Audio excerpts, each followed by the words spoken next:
మధ్యతరగతి కుటుంబంలో రోజువారీ వంటలు ఎలా ఉంటాయో నేను చూపిస్తాను. ఎందుకంటే నేను కూడా మధ్యతరగతి కుటుంబంలో నుండి పుట్టి పెరిగిన దాన్ని ఎలాగ వండుకుంటాం అనేది చూపిస్తున్నాను.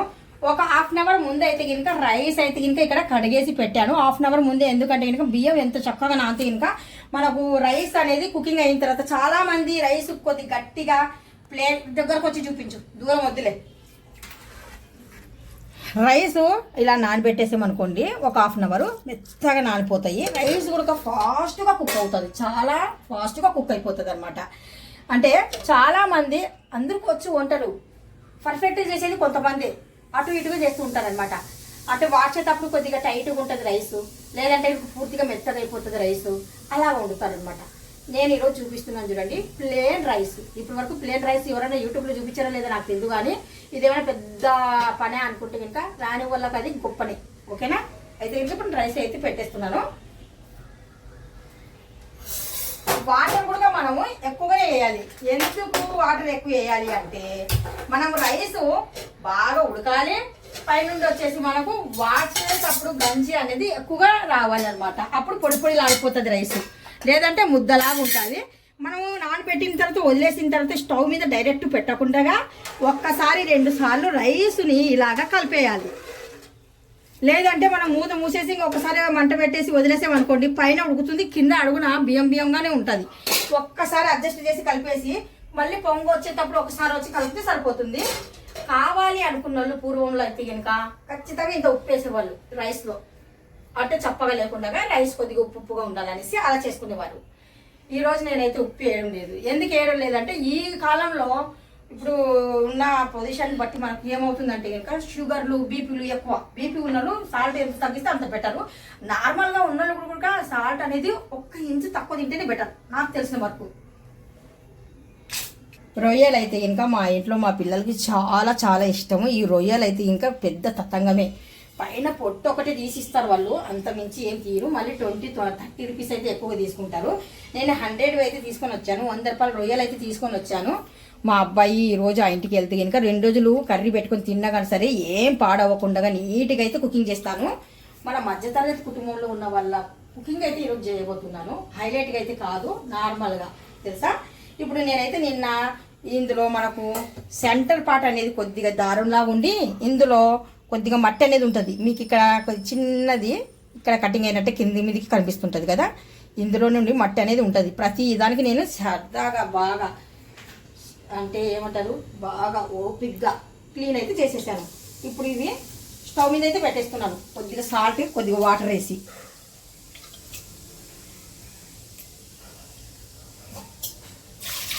కంపల్సరీ సాల్ట్ లేదంటే కల్లుప్పు ఏదైనా కానీ సరే కొద్దిగా వేయాలి. మరి చప్పగా లేకుండా కరెక్ట్గా ఉన్నట్టుగా ఉంటుంది అనమాట రొయ్య. అందుకనేసి కొద్ది సాల్ట్. మనం ఒక పక్కన రైస్ పెట్టాము, ఒక పక్కన వచ్చేసి రొయ్యలు పెట్టాము. రొయ్యల కింద అయితే కనుక మనం ఉల్లిపాయలు కటింగ్ చేయాలి కదా, అందుకనేసి ఆ లోపు కటింగ్ అయ్యేలోపు మనము ఇది చిన్న మంట మీద పెట్టేసి వదిలేద్దాము. చాలా చిన్న అయితే పెట్టేస్తున్నాను. మనం ఇప్పుడు రొయ్యలు ఎన్ని ఉన్నాయో అన్ని రొయ్యలు అయితే అవ్వవు, అవి ఇన్ని అవుతాయి ఉడికిన తర్వాత. ఒక్క ఉడికేంత వరకు మనం వెయిట్ చేద్దాము.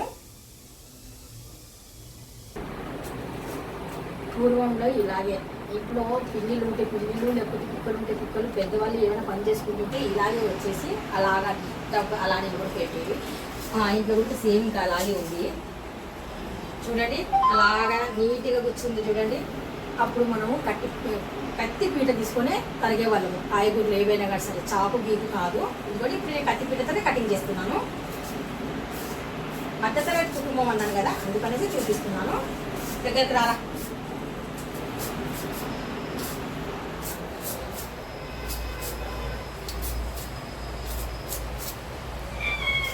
ఇప్పుడైతే ఇంకా చాలామంది చాకే ఎక్కువగా యూజ్ చేస్తారు.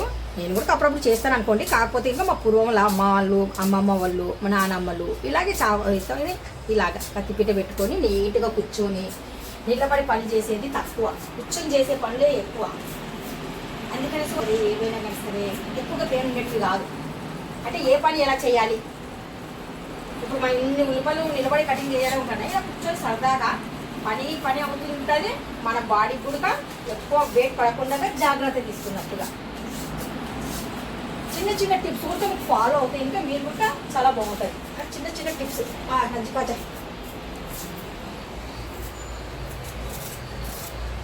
హ్యాచ్కోడా జానాకు చూస్తున్నారు కదా మన అమ్మమ్మలు అమ్మగారు ఇలాగా కత్తిపీటతో కటింగ్ చాలా బాగుంటుంది, ఏ కటింగ్ అయినా కానీ సరే. ఇప్పుడు మనం ఏం చేస్తున్నామంటే కనుక చాకు తీసుకొని చాకుతోనే ఎక్కువగా కటింగ్ చేస్తున్నాం. చూస్తున్నారు కదా, ఈ కాలంలో ఉన్న పిల్లలకి ఇవ్వండి కత్తిపీటను ఏమైనా కాయగూరలు కటింగ్ చేయమని అసలు వాళ్ళ వల్ల అవ్వదు. చూడండి ఎలాగొచ్చింది, చూడండి లేస్ లేస్ లేస్ లేస్ చూడండి ఎంత చక్కగా వచ్చింది కదా.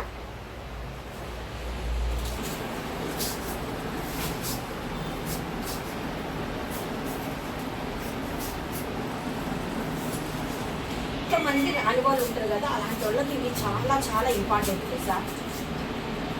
కుకింగ్ ఎలా చేసుకోవాలి, చాలా మంది వైట్ రైస్ కూడా ఉడికిందా లేదా కూడా తెలుసుకోలేరు.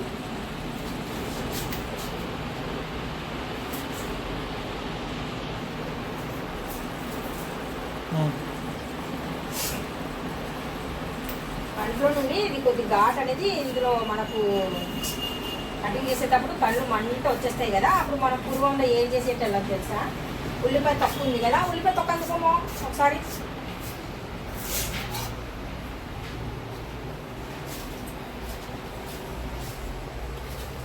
ఈ ఉల్లిపాయ తక్కువ ఉంది కదా, మా పెద్దవాళ్ళు అయితే ఇలా పెట్టుకునేవాళ్ళు.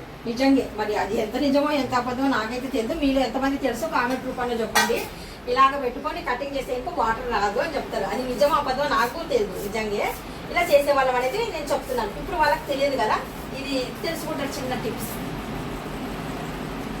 కటింగ్ అయితే చక్కగా అయిపోయింది, చూస్తున్నారు కదా. కటింగ్ అయిపోయిన తర్వాత నేను ఇవి ఉంటాయి కదా మొదుల్లో, ఇవి కూడా తీసి పాడిస్తున్నాను.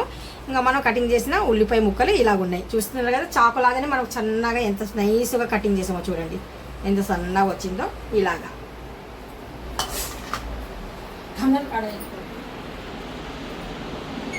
ఇప్పుడు మనం కళాయి అయితే పెట్టేసాము, సరిపోయినట్టుగా మనకు రొయ్యల కర్రీ ఉల్లిపాయలు వేగినట్టుగా అయితే ఆయిల్ వేద్దాము. ఇప్పుడు మనం ఇక్కడ ఆయిల్ అయితే యాడ్ చేస్తున్నాను, చూస్తున్నారు. అప్పుడు పూర్వంలో చూడనీకి చదువులు లేవు కానీ చాలా నీట్గా ఇలాగా శుభ్రంగా, ఇప్పుడు కూడా కడుగుతారులేండి, ఇందులో నేను తక్కువ అని చెప్పను. ప్రతీది అప్పుడు చదువుకున్న వాళ్ళు ఎక్కువ లేరు, చాలామంది తక్కువగా మంది ఉన్నారు. ప్రతీది ఇలా గిన్నె పెట్టుకొని నీట్గా ఇలా కడిగేసి, ఇప్పుడు ఎలా తెలియదా ఆ మాట మాత్రం మీరు అనకండి, చాలామంది తెలియదని నేను చెప్తాను.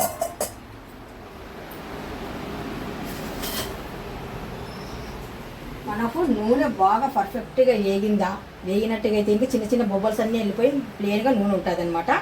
ఇప్పుడు మనం ఇందులో ఇందులో జీరా ఇలాంటివి అస్సలు ఏమొద్దు. మనం కటింగ్ చేసి పెట్టుకున్న ఉల్లిపాయలు వేసేటప్పుడు కొద్దిగా ఇలాగ అనాలి. ఇలాగ అన్నాం అనుకోండి, లేస్ లాగా కిందికి జారుతాయి బాగా. చూస్తున్నారు కదా, ఈ విధంగా ఏ కాయగూరలు వండినా కానీ సరే 2-3 మిర్చి అయితే పర్ఫెక్ట్గా వేసేవాళ్ళు వాళ్ళు. ఎందుకంటే దీని టేస్ట్ కూడా చాలా బాగుంటుంది. కారము మిర్చి కాయగూరలు 2 వేస్తేనే చాలా బాగుంటుంది కర్రీ. ఇప్పుడు మనం కటింగ్ చేసిన మిర్చి ఇందులో యాడ్ చేసేస్తున్నాను. ఇక్కడ మనకు చిన్న చిన్న బొమ్మల్స్ వచ్చేటప్పుడు మన పెద్దవాళ్ళు ఏం చేసేవాళ్ళు తెలుసా, ఇలాగ పైన ఉన్న పాటు వైట్ అంతా తీసేసేవారు. ఇంకా ఎక్కువ రాలేదు, వచ్చినప్పుడు మనం కూడా లైట్గా తీసి చూపిస్తాను. ఇప్పుడు ఒక్కసారి అయితే ఇలా కలుపుదాము. ఈ రైస్ పెట్టిన తర్వాత స్టార్టింగ్లో ఒకసారి, మధ్యన ఒకసారి, మళ్ళీ బాగా ఉడికేటప్పుడు ఒకసారి, 3 సార్లు అయితే ఇంకా కలపాలి కంపల్సరీగా. ఇప్పుడు మనము మిర్చి ఆనియన్ వేసాం కదా, ఉల్లిపాయ, దీంతో పాటు కొద్దిగా పసుపు స్టార్టింగ్లోనే పెద్దవాళ్ళు అప్పుడు వేసేవారు. ఎలాగ వేసేవారంటే పచ్చి వాసన అనేది బాగా ఉడికి తగ్గిపోతుంది అనేసి. ఫాస్ట్గా కుకింగ్ అవ్వాలంటే కొద్దిగా ఉప్పు కానీ కల్లుప్పు కానీ, సాల్ట్ కానీ కల్లుప్పు కానీ టేస్ట్ సరిపోయినట్టుగా ఒకసారి మనం వేసాం కదా ఉల్లిపాయలు ఇవన్నీ.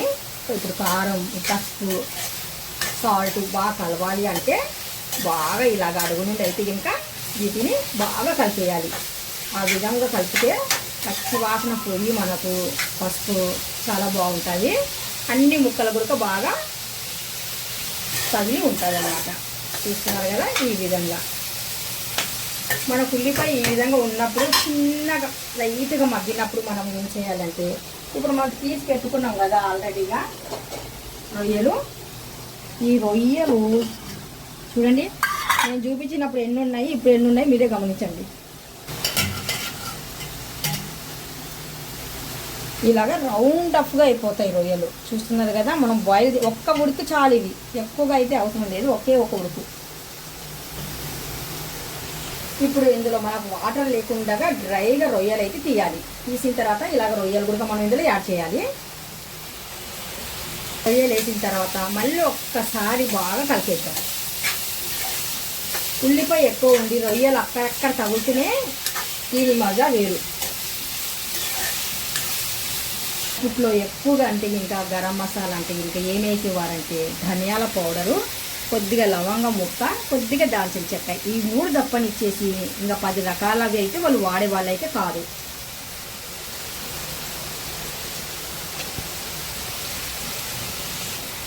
మనం కారం ఎంత తింటామో దాన్ని బట్టి మనం కారం అయితే ఇక్కడ యాడ్ చేస్తున్నాను.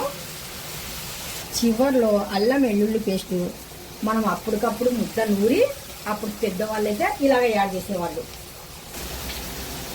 కొత్తిమీర మాత్రము అప్పటోళ్ళు మన ఫ్రిడ్జ్లు లేకపోయినా కానీ సరే ముచ్చు కవరు లేదంటే కొద్దిగా డబ్బాలు ఉంటాయి కదా, ఆ డబ్బాలలో అయినా కానీ సరే పెట్టుకొని ఇలాగ ఆకు తాజాగా వేసేవాళ్ళు. కాదా ఎండలో ఆరబెట్టేసి ఎండిన ఆకైనా కానీ సరే యూజ్ చేసేవాళ్ళు.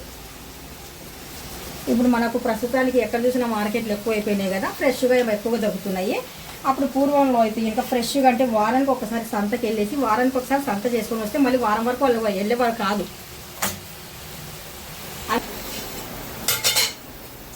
అందుకనేసే అప్పటి మెంతం కూర అయినా కొత్తిమీర అయినా కానీ సరే గిన్నె నిండా తెచ్చుకొని మంచి ఎండలో ఆరబెట్టుకునేటోళ్ళు, కడిగేసి బాగా శుభ్రంగా ఆరబెట్టుకొని కవర్లో వేసి పెట్టుకునేవాళ్ళు. అప్పుడు ఫ్రిడ్జ్ లేవు కదా.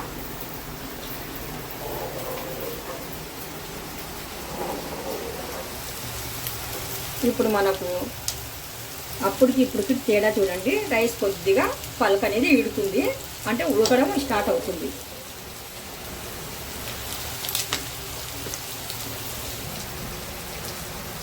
ఇప్పుడైతే మనము అన్నీ వేసాం, ఇంకా ఇందులో ఏం తక్కువ లేదు. మంట పూర్తిగా తగ్గించేసి అప్పుడు చాలా ఎక్కువ కర్రల పొయ్యి మీద వండేవాళ్ళు, సమానంగా మంట పెట్టుకొని వండేటోళ్ళు.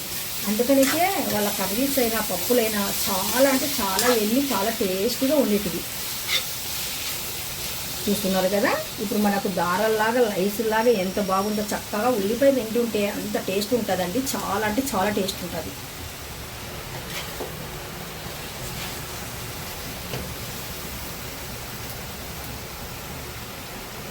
చూస్తున్నారు కదా, మనకు మసాలా కారం ఉప్పు అన్నీ పర్ఫెక్ట్గా ఉన్నాయి. ఇంకా ఎక్స్ట్రా మసాలాలు అస్సలు అవసరం లేదు.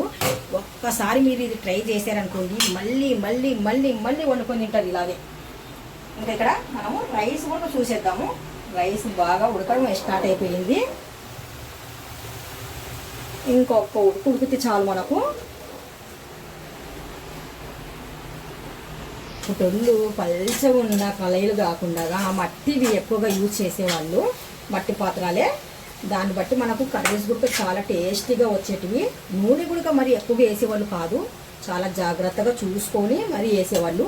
1 కేజీ నూనె వచ్చేసి వాళ్ళు 1 వారం 10 రోజుల వరకు తినేవాళ్ళు. మీరు నమ్ముతారా? ఇప్పుడు మనమైతే ఇంకా ఏం చేస్తున్నాము, 1 వారం అంటే కనుక మనం 2 రోజులకి అయిపోతాం మనమైతే. ఇప్పుడు ఇదే ప్లేట్ కటింగ్ చేసిన ప్లేట్ని నేను ఇలా మూసేసి ఇలా వదిలేస్తున్నాను. ఆ కర్రీ బాగా ఉడికిన తర్వాత చూద్దాం. ఇలా ఉన్నప్పుడు మనం వాష్ చేయడమే. ఈ మాదిరిగా ఉంది ఆ రైస్ మనకు ఇంకా పర్ఫెక్ట్గా ఉంది అన్నట్టుగా. ఇప్పుడైతే ఇంకా రైస్ మీద ఉన్న గంజి వాటరు ఇది మనం పూర్తిగా వాష్ చేయడమే. ఇప్పుడైతే ఇంకా నేను తీసుకెళ్తున్నాను రైస్ని. ఇక్కడైతే ఇంకా ఇలాగా పైన ఉన్న వాటర్ అలా ఫస్ట్ ఆఫ్ ఆల్ వంపేస్తున్నాను. అప్పుడైతే ఇంకా మనకు తేలిగైన వైట్ అండ్ వైట్ క్లాత్లు వచ్చేటివి, గంజి బట్ట అని చెప్పేవాళ్ళు. ఆ బట్ట పట్టి గిన్నెకు పూర్తిగా కవర్ చేసేసి ఇలా, ఇది గంజి బట్ట అంటే ఇలా కట్టేసి ఇలాగ వాష్ చేసేవాళ్ళు అనమాట. ఒక్క రైస్ గింజ కూడా కిందికి పోయేది కాదు పెద్దవాళ్ళు. వైట్ అండ్ వైట్ మళ్ళీ రైస్ మనం వార్చిన తర్వాత ఇలా ఉన్న రైస్ కొద్దిగా మళ్ళీ సమానంగా ఇంత పర్టిక్యులర్గా ఎందుకు చూపిస్తున్నానంటే మా పెద్దవాళ్ళు అలాగే చేసేవారనమాట. ఆ విధంగా నేను చేసి చూపిస్తున్నాను. ఇక్కడ సైడ్లో కూడా రైస్ కూడా నీట్గా మనము ఇప్పటికి అంత పర్ఫెక్ట్గా తెలియదండి నిజంగా. ఇప్పుడు రైస్ చిన్న మంట మీద సెగ మీద బాగా ఏదైనా చిన్న డ్రాప్ ఉన్నా బాగా ఆవిరైపోవాలి. అప్పుడు రైస్ మనకు చాలా పర్ఫెక్ట్గా ఉంటుంది అన్నమాట. దమ్ అయిన తర్వాత చూద్దాం. ఇప్పుడు మొత్తానికి అయితే అన్నీ రెడీ. మనకి ఇక్కడ రొయ్యల కర్రీ రెడీ, రొయ్యల ఏపుడు లాంటిది కర్రీకి. ఇక్కడ మనకు ఏపుడికి మజ్జిగ ఉంటుంది. ఇది ఇక్కడ వచ్చేసి మనము పప్పు దాల్ చేసాము, టమోటా పప్పు. రాయలసీమ స్పెషాలిటీ ఇది. మా రాయలసీమ మధ్యతరగతి కుటుంబంలో చేసుకున్న వాళ్ళ కుటుంబం నేను చూపిస్తున్నాను. ఇప్పుడు ఏమేమి చేశాను అనేది. ఇప్పుడు మొత్తానికి అయితే స్టవ్లు 2 ఆపేస్తున్నాను. చాలు, పర్ఫెక్ట్గా కుకింగ్ అయితే అయిపోయింది. ఇప్పుడు మనం ఏమేమి చేసాము ఇక్కడ చూపిస్తాను. ఫస్ట్ ఆఫ్ ఆల్ ఇక్కడ మనము రొయ్యల ఏపుడు ఉల్లిపాయ వేసి చాలా అంటే చాలా బాగుంటుంది. మా ఇంట్లో అందరికీ ఇష్టమైన కర్రీ. చూడండి, రొయ్యలు అవి సేమ్ ఉన్నాయి కదా. ఇది కర్రీ చాలా అంటే చాలా బాగుంటుందని మా పిల్లలు చెప్తూ ఉంటారు నేను వండితే. ఇప్పుడు ఇక్కడ మనము వేడి వేడి రైస్ చూస్తున్నారు కదా, చాలా చక్కగా రైస్ కొత్తిమీర పడింది చిన్నది. పప్పు అయితే చూపించలేకపోయినాను, నేను రెడీగా పప్పు చేశాను. పప్పు కూడా చేసి చూపించింటే బాగుండు. మా రాయలసీమ స్పెషాలిటీ పప్పు. మన మధ్యతరగతి కుటుంబంలో ఏమున్నా ఏ లేకపోయినా సరే ఈ రకాలైతే ఇలా వండుకొని తినేవాళ్ళం అన్నమాట. మీకు ఈ వీడియో డెఫినెట్గా నచ్చే ఉంటుంది. నచ్చినట్టుగా అయితే జస్ట్ ఒక లైక్, షేర్, కామెంట్, సబ్స్క్రైబ్. మీరు చిన్నగా లైక్ చేస్తే 10 మంది పుష్ చేస్తాడు, ఎక్కిపోతాను. సబ్స్క్రైబ్ చేసుకుంటే ఇంకా ఏవైనా సరే నేను వీడియో చేసి పెడితే ఇంకా మీకు అందుబాటులో ఉంటాయి నా వీడియోస్. కామెంట్ చేయడం వల్ల మనకు పుష్ చేస్తారు. మీరు మనం లైక్ చేస్తే ఇంకా పుష్ చేస్తారు ఒక 10 మందికి. మనం చేసిన కష్టము 10 మందికి తెలుస్తుంది. మీకు తెలిసినా కానీ సరే ఇంకో 10 మందికి తెలియాలంటే మీ ద్వారా తెలుస్తుంది. నా ఛానల్ మీ వరకు వచ్చిందంటే జస్ట్ మీరు ఏం డబ్బులు ఇవ్వక్కర్లేదు, లైక్ ఒకటి కొట్టండి తప్ప. ఒక్క లైక్ కొట్టడం వల్ల ఏం అవ్వదు కదా. ఇక్కడ నేను చూపించిందల్లా పర్ఫెక్ట్గా మీకు నచ్చే ఉంటుంది అనుకుంటున్నాను. డెఫినెట్గా నచ్చే ఉంటుంది. నచ్చితే లైక్ చేయండి, షేర్ చేయండి, కామెంట్ చేయండి, సబ్స్క్రైబ్ వస్తే మర్చిపోకండి. ఒక లైక్ 10 మంది పుష్ చేస్తాడు, ఎటుపోతాను. సబ్స్క్రైబ్ వచ్చేసి మీకు నచ్చితే సబ్స్క్రైబ్ చేస్తాను. కామెంట్లో వచ్చేసి లైక్, షేర్, కామెంట్, సబ్స్క్రైబ్ 10 మంది షేర్ చేశారనుకోండి, ఇంకొక 10 మంది పుష్ అయ్యింది అనుకోండి. నేను చేసిన కష్టం నాకు ఫలితంగా దొరుకుతుంది. అంతే. చూస్తున్నాం కదా. థ్యాంక్ యూ సో మచ్ అండి.